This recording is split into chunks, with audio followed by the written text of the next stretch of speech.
यारा जैसा नाम है वैसा ही एल्बम है।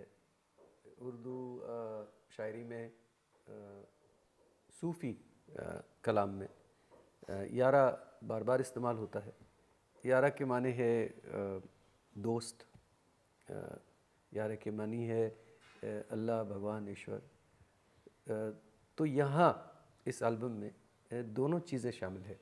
एक तो यह है कि अमजद अली ख़ान साहब, उस्ताद अमजद अली ख़ान जो जाने माने सरोद माइस्ट्रो हैं, वो मेरे बहुत पुराने दोस्त हैं, अज़ीज़ दोस्त है बल्कि। हमारा एक अलग ही रूहानी रिश्ता है दोनों का। और जहाँ तक दोस्ती की बात है तो यारा वहाँ बराबर फिट होता है। और उसका जो कलाम है एल्बम के अंदर, जो 7 गाने हैं, उन गानों में जो शायरी है वो एक सूफ़ी स्कॉलर है दिल्ली में, मदन गोपाल सिंह साहब, उन्होंने लिखा है। सारा पूरा एल्बम जो है, सारे गाने उन्होंने लिखे। तो मदन गोपाल जी ने जो गाने लिखे हैं, वो जो ज़बान है, जो शायरी है, उसमें कहीं सूफ़ी रोमांटिसिज्म है। तो एक तरह से देखा जाए तो कहीं यार यानी ईश्वर अल्लाह की भी बात है, और कहीं दोस्ती की भी बात है। तो इट्स अ ग्रेट कॉम्बिनेशन। इस एल्बम की के जो सारे गाने हैं, उसके कॉम्पोजिशन, म्यूज़िकल कॉम्पोजिशन जो हैं, वो अमजद अली ख़ान साहब ने किए हैं। और पहली बार ऐसा हुआ है कि हम दोनों साथ मिल के काम कर रहे हैं। खान साहब ने पहली बार किसी म्यूजिक एल्बम के लिए अपना वो दिया, तो फिर जी उसके बारे में आप क्या बताएंगे? कैसा लगा उनके साथ काम करके पहली बार? उनका उनका जी। एक्सपीरियंस कुछ। बल्कि मेरे ख़्याल से उसके बारे में ज़्यादा नायाब जो मेरी बेटी भी है और एक उभरती हुई फ़िल्म मेकर भी है, वो ज़्यादा कह पाएगी। क्योंकि मैंने ख़ान साहब को कहा कि भाई, जब मैंने ख़ान साहब से बात की और मैंने कहा कि ख़ान साहब मैं चाहता हूँ कि एक इस एल्बम का जो जो गाना हम सबको बहुत पसंद है, ख़ान साहब को भी बहुत पसंद है, मुझे भी बहुत पसंद, नायाब सबको बहुत पसंद है, तो वो गाना हमने सोचा कि उसका वीडियो बनना चाहिए। और जब हम ये बात कर रहे थे तो नायाब ने फ़िल्म मेकिंग में एक कोर्स किया हुआ है पूरा, और पहले से she is been very passionate about cinema. It's मेरे ख़्याल से इट्स इन द जीन्स कि she was always interested in something to do with art. And धीरे धीरे as she grew up, she took up great liking for film making. तो धीरे धीरे Nayab did some 1.5-2 years of work on this film making. उसने एक documentary भी बनाई जो लोगों ने बहुत पसंद की। तो मैंने नायाब को कहा कि भाई आप ये गाना सुनिए और मुझे एक कॉन्सेप्ट दीजिए कि इस गाने का कैसा वीडियो बनना चाहिए। So that's how it all started. और उसमें उसके बाद नायाब ने मुझे कॉन्सेप्ट दिया और फिर हमने वीडियो बनाया। Sure Nayab will be able to tell you more about it.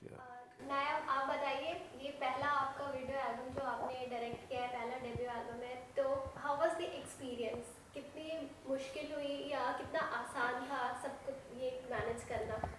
पहले में तो बहुत ही मुश्किल था, but later on it became easier, क्योंकि बहुत सिर्फ 2 वीक थे शूट करने के लिए। But it was a very good learning process.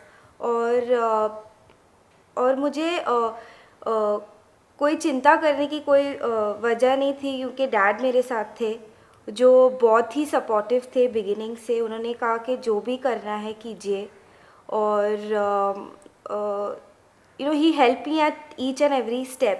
So I think it was in, like, I think it was the best debut I could have ever asked for. So it was a very very good experience.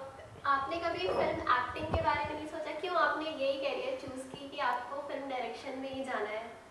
Actually मैंने जब ये documentary start की थी, मैं I was on the camera for this documentary.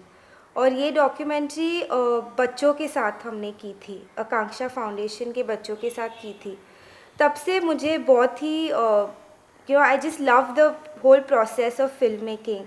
तो मुझे कभी ज़रूरत नहीं थी कि मैं कैमरा के सामने आऊँ। I always wanted to be always behind the camera. Pankaj ji, आपको कभी नहीं लगा कि हाँ जी, आपकी बेटी भी एक्टिंग करे या? देखिए नायाब को, Nayab is more like a friend to me. We shared a great rapport all over over the years. Actually क्या हुआ कि जब ये बड़ी हो रही थी तो तब से घर में आप जानते हैं कि एक संगीत का माहौल है। तो जाहिर है कि उसको म्यूज़िक में बहुत शौक़ है म्यूज़िक का। जैसे धीरे धीरे वो बड़ी होती गई, एक बात मैंने हर वक्त एक बात नोटिस की, ऑब्ज़र्व की, वो ये थी कि नायाब हमेशा मेरे साथ बैठ के फ़िल्मों के बारे में डिस्कशन करती थी। She always use to come up with, अगर उसने एक फ़िल्म देखी तो she will come up to me and say कि डैडी मैंने ये फ़िल्म देखी, आपने देखी? मैंने कहा हाँ मैंने देखी। अच्छा उसमें ये कैसा लगा? Do you think it should have been like this? ये सीन ऐसे होना चाहिए था ये। तो वो पहले से एक कहते हैं ना एक अंदरूनी बात है, इट्स नेचुरल कि एक कुदरत का एक करिश्मा होता है, या तो गिफ्ट कहें जो भी कहें, but she is been like this right from the beginning.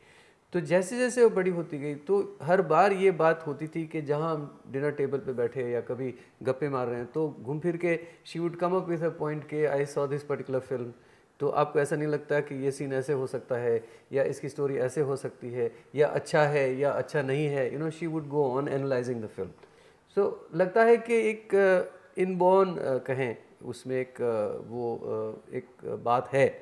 तो मैंने सोचा कि जो बात आपके अंदर है, जो है जिसके बारे में आप पैशनेट है, तो उसको बढ़ावा देना चाहिए। इसलिए आई एनकरेज्ड हर, ऐसे नायाब अगर आप चाहती हैं, मैं जानता हूँ कि film making is not an easy job, और इस फिल्म मेकिंग के फील्ड में लड़कियां बहुत कम हैं, वैसे directors generally it's a male dominated area, but मैं समझता हूँ कि हर चीज़ आज पूरे विश्व में बदल रही है, और मैं समझता हूँ कि आज if you have a lady president and if you have lady pilots on the plane, why not lady directors. Ma'am आपकी बात करें तो इतनी फिल्में आती हैं, तो कभी आपको फिल्मों के लिए ऑफर आया, या इन फ्यूचर अगर ऑफर आया तो आप फिल्मों के लिए काम करना चाहेंगे एज एन एक्टर? मुझे पता नहीं, actually I am more interested in film making, I am not very open to acting, but let's see, your mind can always change, but I think it's always gonna be film direction. आप दोनों का जो favourite गाना इस album का यारा जी था जी, वो हमें बताइए। पंकज जी आपकी आवाज़ में सुनना चाहेंगे। मैं 2 लाइनें गा देता हूँ, लेकिन यही जो गाना हमें पसंद, जिसका हमने वीडियो बनाया है, बहुत प्यारा वीडियो बनाया है। एक बात ज़रूर कहना चाहूँगा मैं कि where I really, not because she is my daughter, but where I appreciated उसके, जो मैंने पहले बात की कि उसके अंदर जो एक लगन है, जब मैंने उसे कहा कि इस गाने का वीडियो बनाना है, तो बहुत सारे कॉन्सेप्ट्स डिस्कस किए हमने, but she came up with a concept कि आजकल हम टीवी पे देखते हैं कि हर कोई वीडियो जो बनता है उस वीडियो में एक लड़का और लड़की होते, और सिंगर जो है वो पीछे खड़ा होकर गाना गा रहा है, और लड़का और लड़की के ऊपर पूरी स्टोरी चलती है। तो नायाब सेठ के क्यों ना ऐसा करें कि कुछ अलग बात करें, क्योंकि हर वीडियो ऐसा ही लगता है, बिल्कुल वही होता है कि जिसमें लव स्टोरी है, लड़का है लड़की। तो शी सेड कि इस एल्बम की ख़ास बात यह है कि जिसमें आप और अमजद अली खान साहब पहली बार साथ में काम कर रहे हैं, तो क्यों ना ये वीडियो आपके ऊपर ही बनाया जाए। तो उसने बहुत खूबसूरत एक कॉन्सेप्ट तैयार किया है इस वीडियो में कि कैसे मैं और खान साहब इंटरेक्ट करते हैं, कैसे स्टूडियो के बाहर कैसे हम लोग इंटरेक्ट करते हैं, how we are casually, how we are when we are working. तो उस बात को बड़ी खूबसूरती से उसने ये कॉन्सेप्ट बनाया, और मुझे बहुत अच्छा लगा कि सारे जो वीडियोस चल रहे हैं इसमें this will stand out as a different kind of a video. और ये जो गाना आप कह रहे हैं, मैं ज़रूर उसकी 2 लाइनें गाना चाहूँगा। बोलो जी बोलो, अखियाँ तो खोलो, बोलो जी बोलो, अखियाँ तो खोलो, घूंघटा तो उड़ उड़ जाए, बोलो जी बोलो, अखियाँ तो खोलो, बोलो जी बोलो।